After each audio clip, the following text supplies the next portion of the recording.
Welcome back, guys, to Beyond the Hashtag Christmas Special with Anton Ferdinand. This is part 2.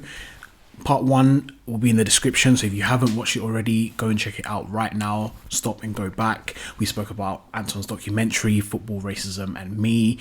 We spoke about a few other reactions to that documentary and Anton's thoughts on it and how it really made him feel, both the creation of it and the aftermath. Today's episode, we're going to get into some of the current present topics and Anton's views on them and my views, and have a little bit of a discussion on where we see the game going with regards to discrimination. And yeah, guys, without much ado, we'll get into the episode. Subscribe if you haven't already, leave a like, leave a comment, all the usual stuff. But other than that, enjoy the rest of the conversation. You are now locked into the Beyond the Hashtag podcast.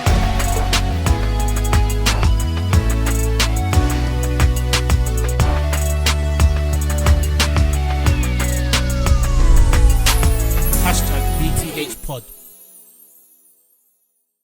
Yeah, so Anton, touching on what you mentioned about not seeing yourself as that guy who, because you made the documentary, it's made X change and Y change, and XYZ wouldn't have happened if you made a documentary.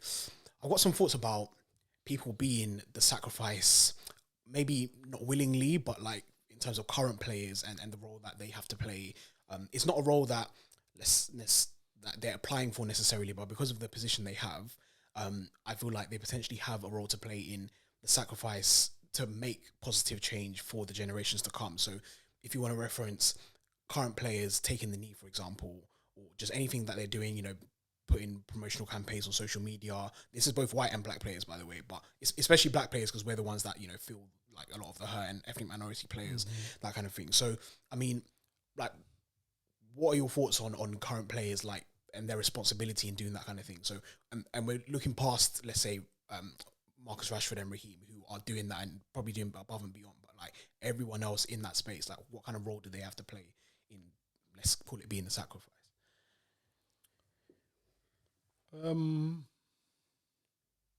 Marcus has sacrificed himself for the kids, I would say.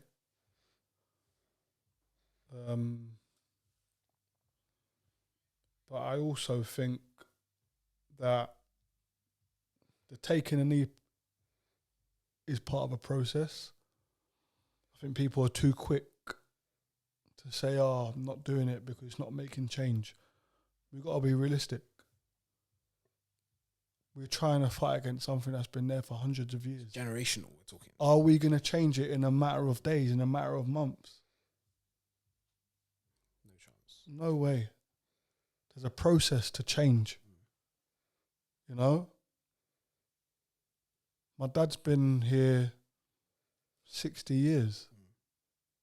Or no, 50-something years my dad's been here. It's the first time there's an air of change. There's an air of sense of wow, we've got something to hold on here. There might actually be change. Yeah, you can see some light. You can be, exactly. Yeah. Are we where we want to be? We're nowhere near it. Yeah. Nowhere near it. Right?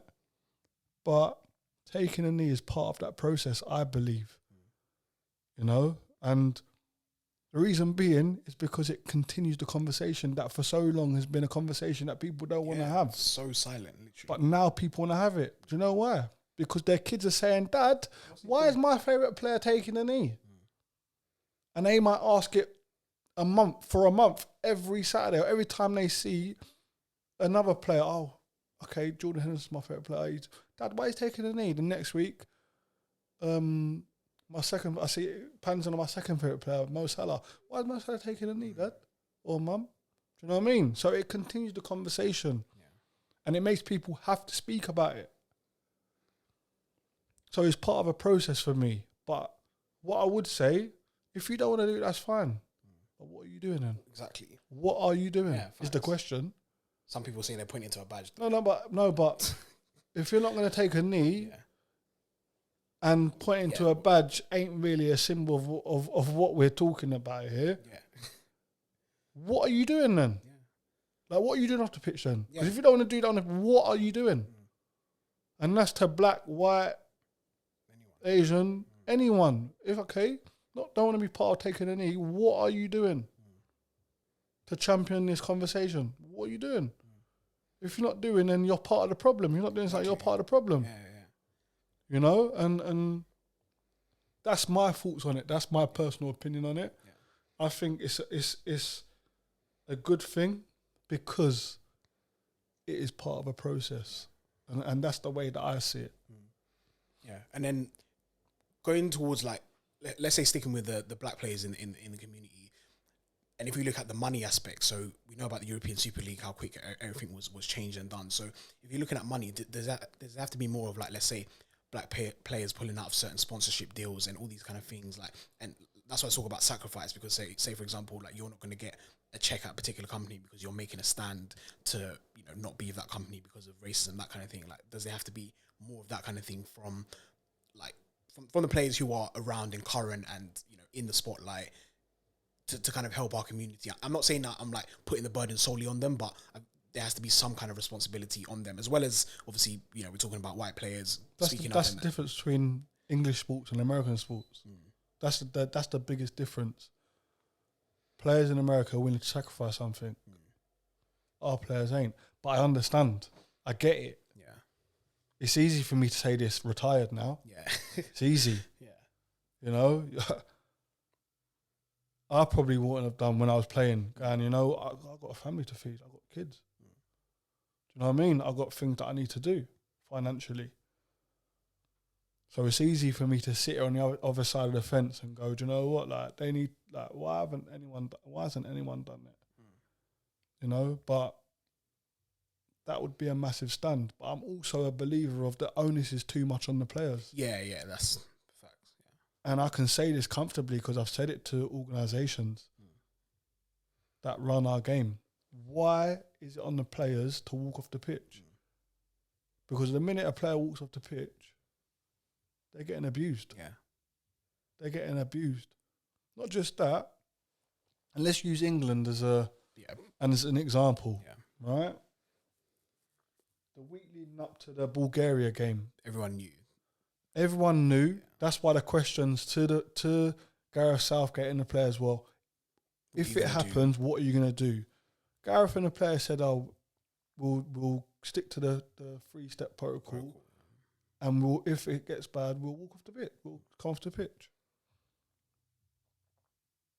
It was bad. But I know, as a professional, I'm not walking off the pitch. I sit here today, retired, and go, do you know what? I'd walk off the pitch. I would walk off the pitch. But when you're in that, remember, football's an emotional sport. When you're emotional, you don't make the right decisions. Yeah. You know, and I would never. I've been racially abused twice on the pitch. You know, one allegedly, and one playing for England. And the one against England,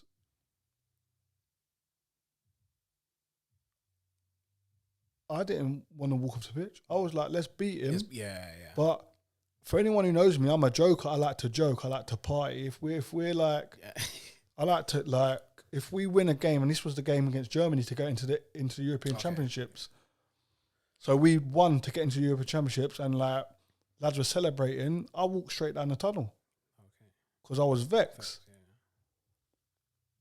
But I never thought to leave the pitch because I'm a professional. And I've got a job to do. And if I do leave the pitch, he's won. Yeah. That was my thought process. As a professional, as a player. Yeah. Players still have that same thought process. Yeah. But it shouldn't even be like... But like players have that same thought process.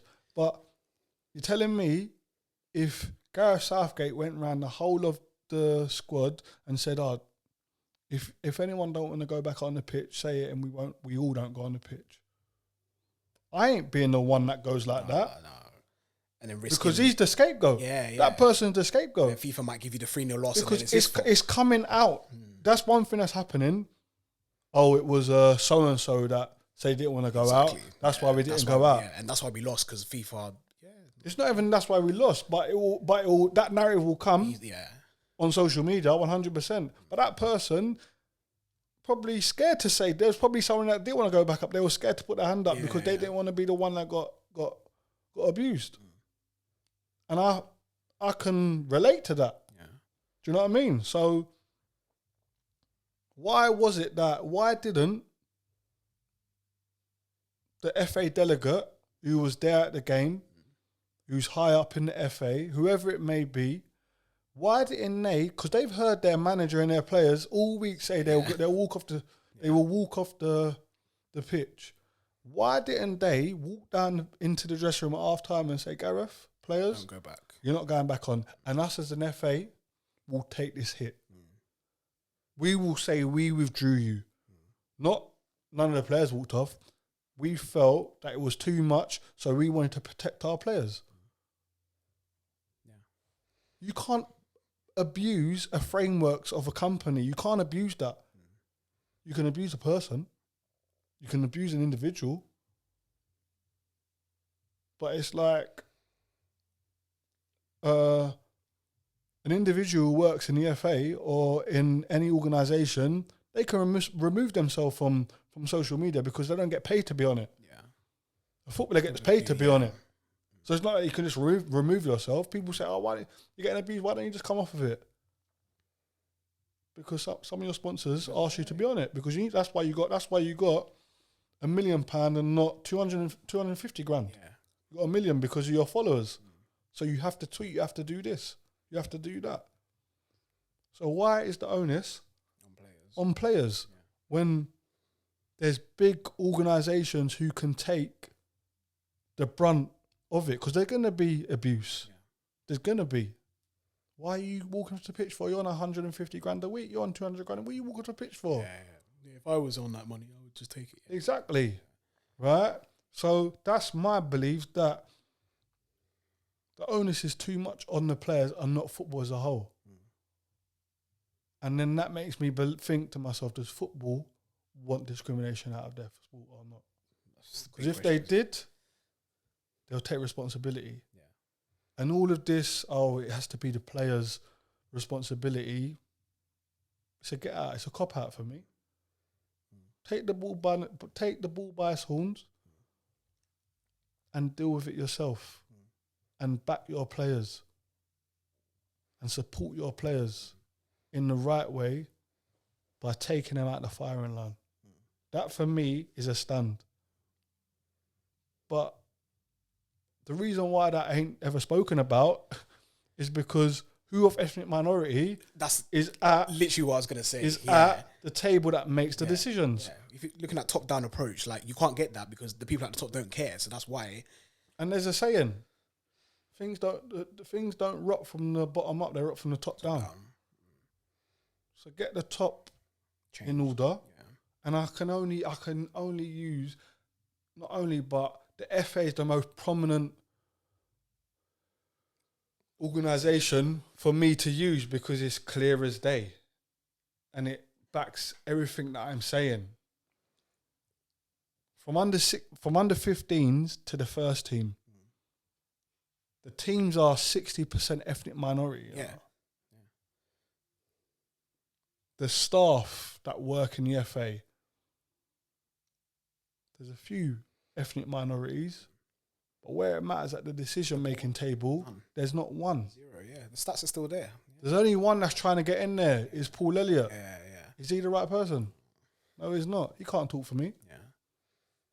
He can't talk for me. He can't talk for Raheem Sterling. He can't talk for Jamal Baptiste. Yeah.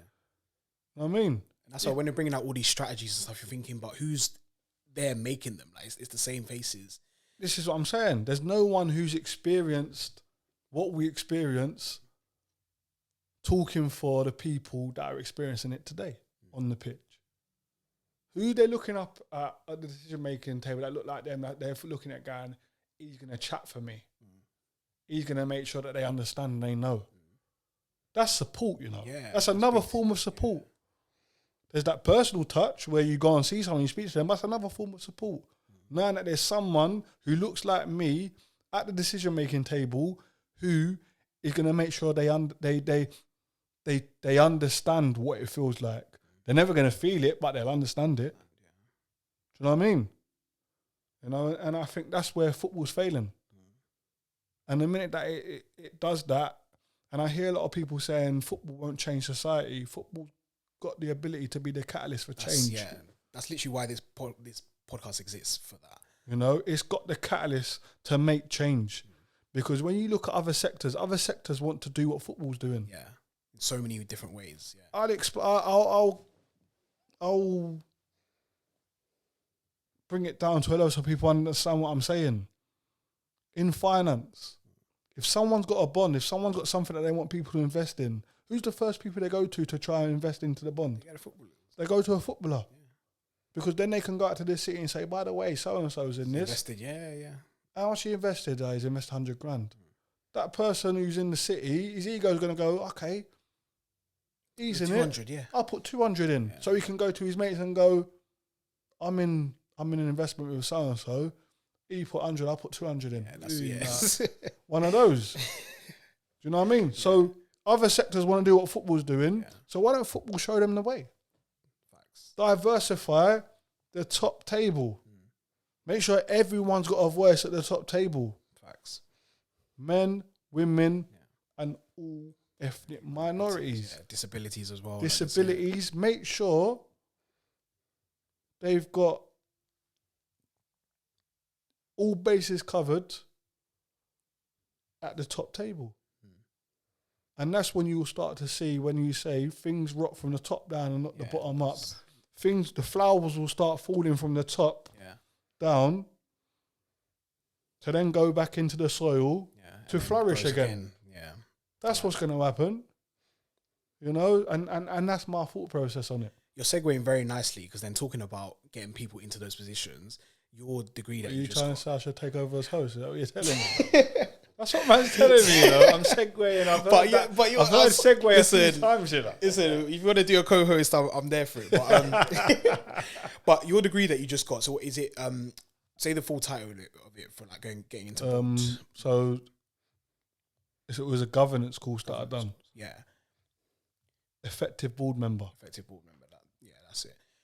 So something like that, and more people in, and I'm not saying you specifically, but if there's more black people, more Asian people, more, you know, ethnic minorities, disabled people within the football scene, especially ones who have played the game, let's say, going on those kind of courses and educating themselves to be equipped and have the qualifications to go into those positions of power, like that kind of thing needs to be, I guess, championed and encouraged and promoted more, so that when people leave the game, it's not just I'm going to be a coach or I'm going to be a pundit kind of thing, which is great, and that, you know, we've made not strides. everyone can be that. That's what I'm saying. Fact. Yeah, exactly. Not everyone can be that. Yeah, but the ones who can, and the ones who can potentially go into those FA positions, that kind of thing, need to know that these courses are available and need to have someone who is an example in those kind of industries and spaces and bringing them on with them.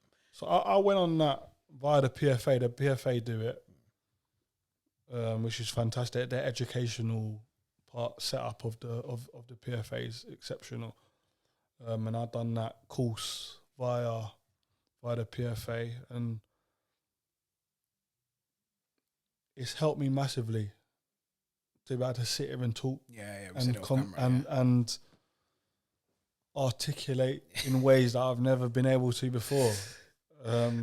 People listening to this that who know me, who went to school with me, will know exactly what I mean. Yeah, you know. I weren't as dappy as I'm making out, but to articulate and put things across in the way that I tend to do now, it was very different. But it's made me understand business. It's made me understand the frameworks, how a frameworks of a company is meant to look like, what it's meant to look like, and what it's meant to go through, and what processes it's meant to go through. And there's a part of the governance code which tells you, which says that companies should look at the diversity within their organisation, backgrounds, everything, skin colour, everything, look at everything. But for some reason, that part of the governance code is getting missed out. And I was shocked when I read it, because I didn't think there was anything in it. Because like, this is the way your company's meant to be set up. Companies that are successful run off the frameworks of governance. That's out there for everyone. That's why the governance code was made. Yeah, it was, yes. You know? And just that part of it, a lot of organisations ain't doing it. But the Dr. Carl George, who heads up the governance code, who's the teacher, the mentor, he's put together something called the race code, which specifically talks about diversity and inclusion. It holds organisations accountable for what they're not doing. And it's a fantastic race code. It's a fantastic tool and code to go into organisations if they're willing to take it, by the way. To make sure that high positions of decision makers are more diverse and inclusive than what they are today. Yeah. You know, and that course really has shaped Anton for life after football. You know, Anton the football is finished now. It's now Anton the mentor, Anton the ambassador, Anton, I hope, the businessman and entrepreneur. Amen. That's what I'm going for, and I've got good people around me who help me. You know, I'm a business owner.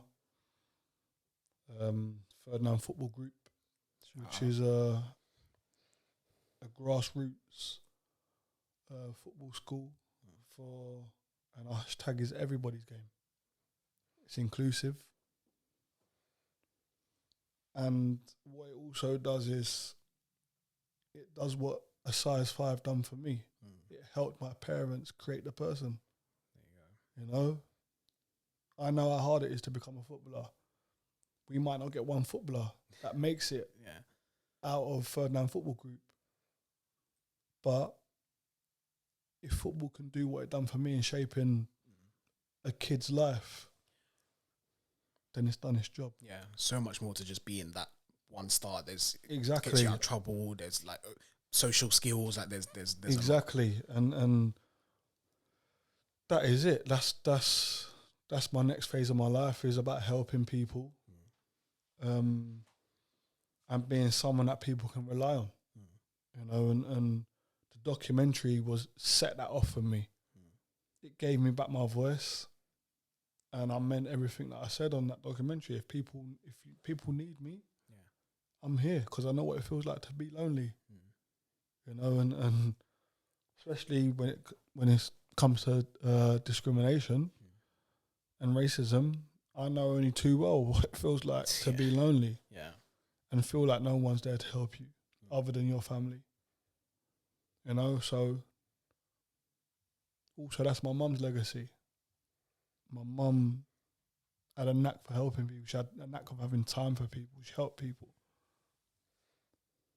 And was always there for people to talk to. Yeah. And that's part of her running through me, and part of her legacy is that I'm that way inclined.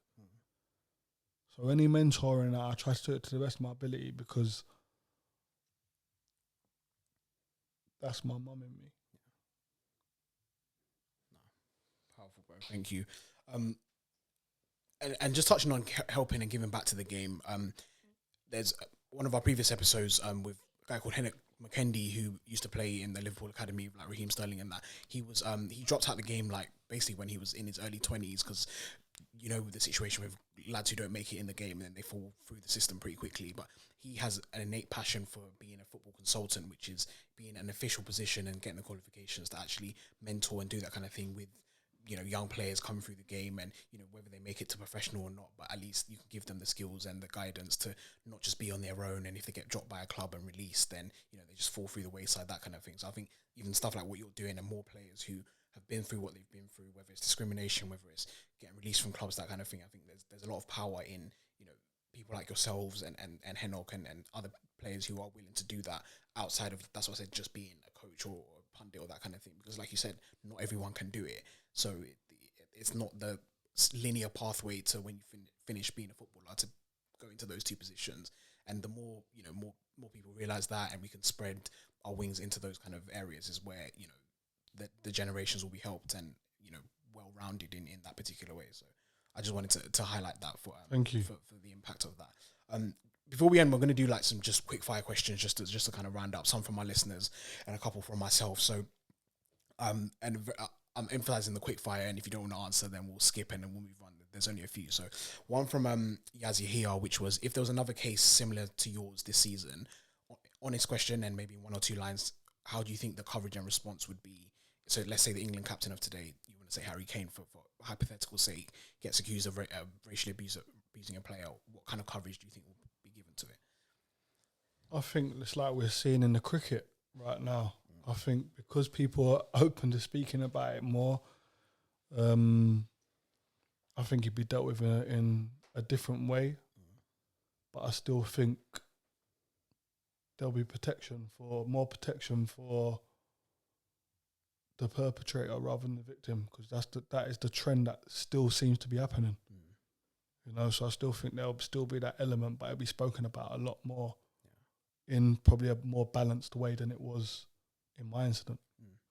Okay. Another one from Abdullah, who's a Chelsea fan actually, so interesting point on his question. What are your thoughts on some of the black players who supported JT during that time period, and I guess potentially your relationship with them since? If you did have a relationship before, what's it been with them since? So there's a couple of obvious names in the frame. Obviously, the prominent one is Ashley Cole. Yeah. And no, it's very well known, the relationship between my family and his family is no longer there, for obvious reasons. I understand that he didn't want to go to court. He was summoned to go to court. But if you do go to court, if he can sit there and say he told his truth, then that's what he said. That's what he said. But if you haven't, then that's on you. That's on you. That's on your conscience. And that's where I'll leave it. Yeah. Okay. Another question from David A, and very short answer to this. In your opinion, do you think that John Terry is racist? Oh. I think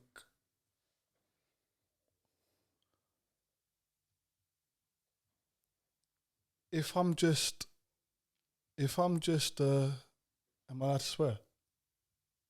I can bleep it out. Yeah. If I'm just a see you next Tuesday, I'm just a see you next Tuesday. Why is your skin colour before that? You either got it in you or you haven't. Like, what have you thought about? Why have you thought about my skin colour to try and hurt me? There's malice in it. When there's malice in it, but then are you a product of your environment? And there's a lot of layers to that question. Yeah. There's a lot of layers to that question. But I wouldn't it's like if I'm trying to hurt you, and say for instance you were bald. You bald, see you next Tuesday. But instead of saying you bald, you're just see next Tuesday. Yeah. Why do I have to say Reference you your bald? appearance, Why do I have to reference your appearance? Yeah. And that's the way that I look at it. And it's the same as this conversation that's going on at the moment. It's just banter. Yeah, the Packy conversation for reference. Yeah, this is banter. It's just banter.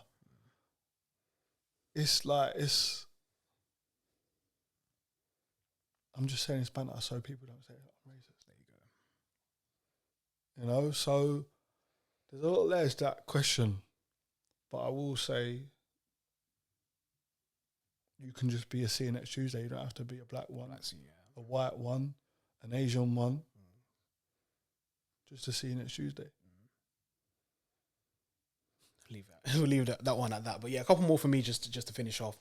One's going to be on a lighter note, so we'll end on a bit of a positive one. But one before that, penultimate one. If in your heart of hearts you had to see one thing changed in terms of the discrimination in football kind of space and a solution for that, like, so whether it was better sort of dealing with social media abuse or like more diverse boards and that kind of thing. If you had to, Pick one. Yeah, pick one that you've seen at the end of your lifetime, that you've actually seen an impact in the next however long you're on this earth. What would be that one thing that you say, yeah, like I've seen something? I'd like to see social media companies held accountable for what they're not doing. And the reason why I say that is over anything in football, because racism ain't just in football. Yeah.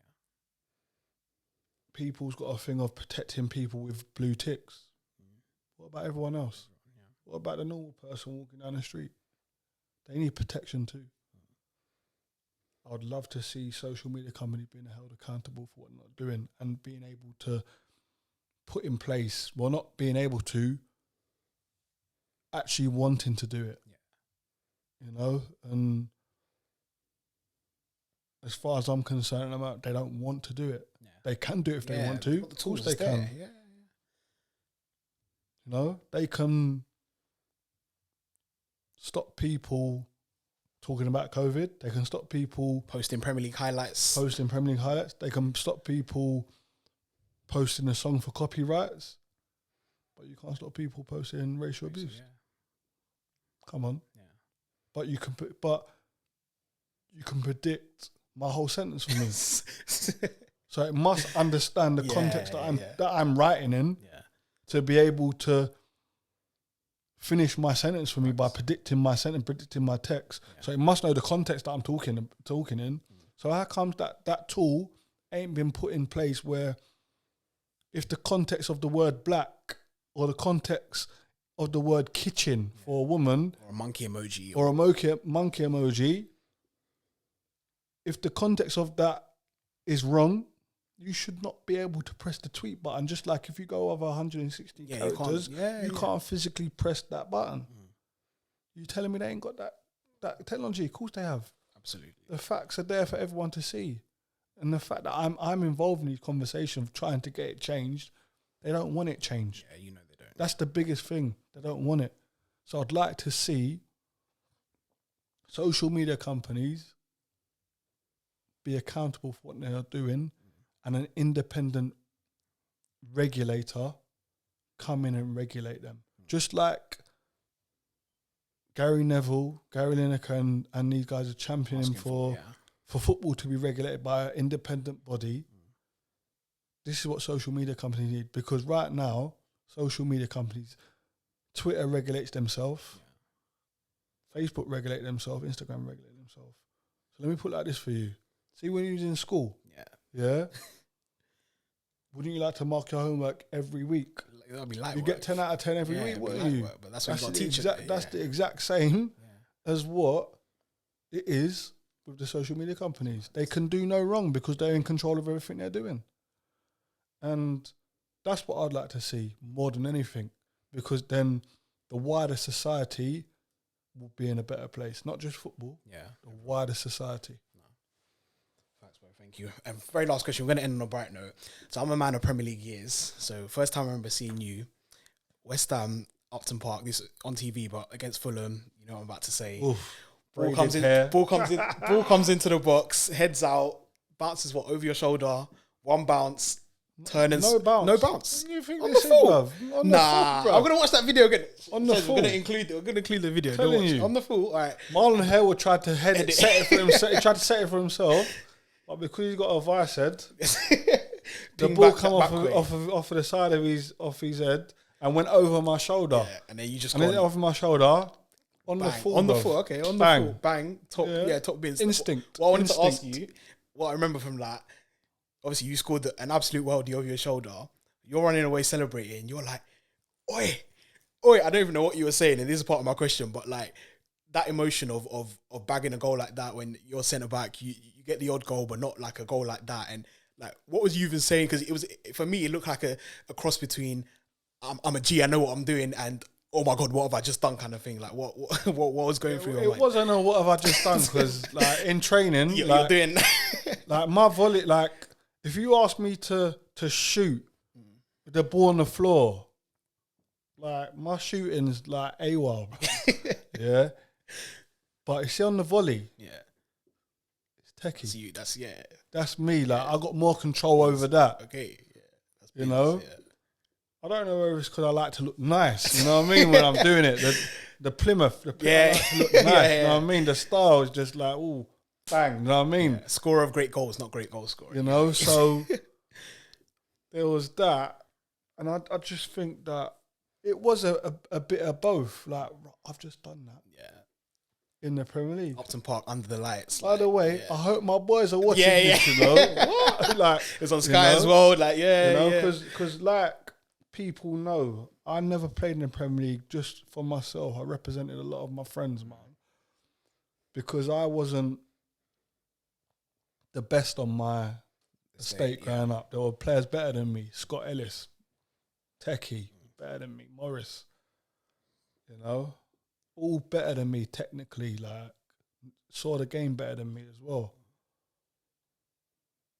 and I was representing them.